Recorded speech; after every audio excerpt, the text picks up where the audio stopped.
Bapak, Ibu, Saudara yang terkasih di dalam Tuhan Yesus Kristus, Salam, salam bahagia. Menurut pemahaman saya, manusia sudah jatuh di dalam dosa. Kemudian manusia diusir dari Taman Eden oleh Tuhan, kemudian hidup di bumi. Padahal di bumi sebelumnya sudah ada malaikat yang diusir Tuhan dari surga ke bumi, sehingga manusia bagaikan hidup sebagai domba di tengah serigala. Jadi manusia sungguh rentan. Namun oleh karena kasih-Nya, Tuhan Yesus Kristus datang ke dunia, berkenan datang ke dunia, menjadi manusia, hidup sederhana, hidup bersama manusia, bahkan rela menderita, dianiaya, dihina, dan kemudian disalib, wafat, kemudian bangkit demi menyelamatkan dunia, demi menyelamatkan manusia. Namun di sisi lain, Tuhan juga sudah berfirman bahwa banyak yang dipanggil, namun sedikit yang dipilih. Yang dipilih pun masih akan menghadapi ujian, pemurnian.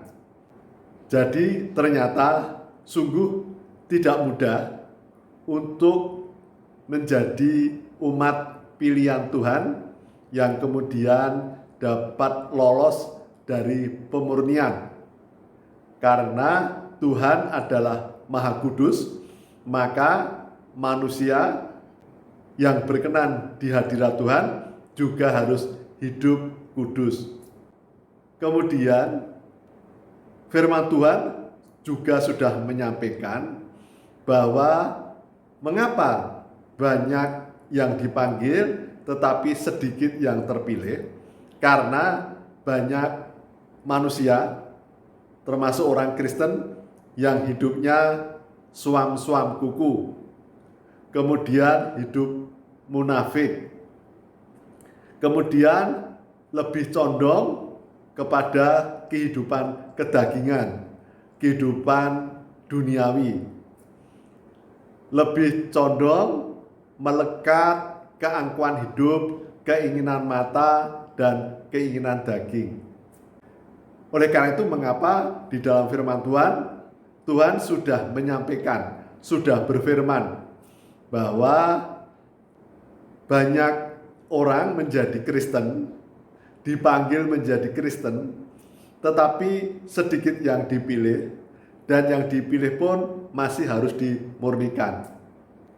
Sehingga seolah tugas pekerjaan iblis menjadi semakin ringan. Nah, karena itu, maka mengapa orang-orang Kristen di masa sekarang ini harus sungguh-sungguh waspada dan berjaga-jaga. Karena iblis dan para pengikutnya tidak usah lagi mengganggu, mencobai orang-orang lain. Bahkan tidak akan mengganggu orang-orang Kristen yang suam-suam kuku, yang munafik. Karena orang-orang yang suam-suam kuku, yang munafik, yang kelihatan baik, namun mengikuti keangkuhan hidup, keinginan mata, keinginan daging, mengikuti naluri kedagingannya, itu akan dimuntahkan Tuhan, akan ditolak oleh Tuhan.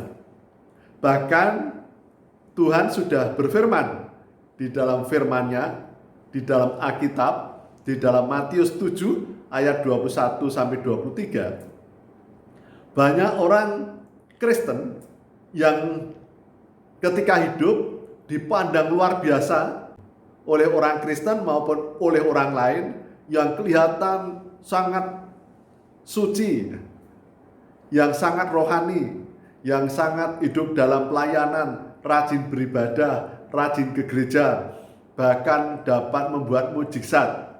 namun kemudian ditolak Tuhan. Karena walaupun rajin beribadah dan juga dapat membuat mujizat, dapat berkhotbah berapi-api, bahkan dapat mengkristenkan banyak orang, namun mereka sendiri tidak selamat, ditolak Tuhan. Karena dia hidupnya untuk dirinya sendiri, bukan untuk kemuliaan Tuhan, namun demi kemuliaan diri sendiri dan demi perutnya sendiri. Jadi saudara-saudaraku, mengapa hal ini saya sampaikan? Karena saya pernah menjadi manusia yang munafik, manusia yang hampir mati dan masuk neraka, walaupun saya kelihatan orang Kristen yang rajin beribadah, rajin pelayanan. Tapi saya akan ditolak Tuhan, akan mati dan masuk neraka. Dan saat ini bukan karena kebaikan-kebaikan saya, namun karena kemurahan Tuhan, saya sungguh-sungguh mendapat perkenan Tuhan, diberi kesempatan hidup, diberi kesempatan untuk bertobat dan mengalami pemulihan. Sehingga saya dapat merasakan kehadiran Tuhan. Saya dapat merasakan damai sukacita dari Tuhan.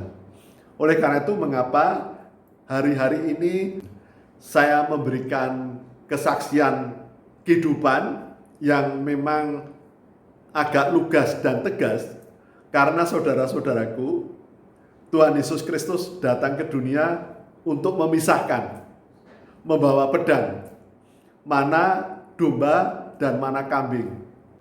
Jadi Tuhan Yesus Kristus tidak setengah-setengah. Tuhan Yesus Kristus sungguh-sungguh mengasihi, sungguh-sungguh maha kasih, ingin menyelamatkan semua manusia yang berkenan kepadanya. Yang berkenan kepadanya adalah sungguh-sungguh mau bertobat dengan sungguh-sungguh dan kemudian melepaskan segala karakter, segala perilaku duniawi kedagingan dan berusaha untuk hidup kudus. Jadi saudara-saudaraku, mungkin saudara-saudaraku bisa menutupi kelemahan, kemunafikan saudara dan saya, tetapi di hadapan Tuhan tidak bisa.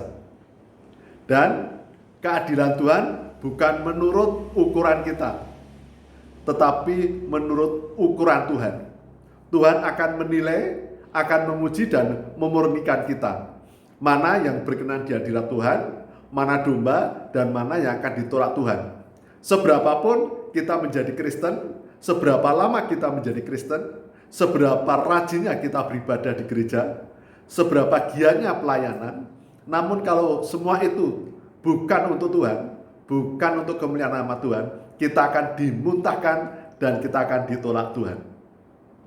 Jadi saudara-saudaraku, marilah saya mengajak Bapak, Ibu, Saudara, dan saya, mumpung kita masih hidup, itu adalah kesempatan yang luar biasa.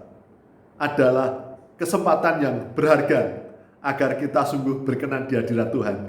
Marilah kita sungguh-sungguh taat dan setia dalam jalan Tuhan. Kita sungguh-sungguh berjalan di dalam firman Tuhan.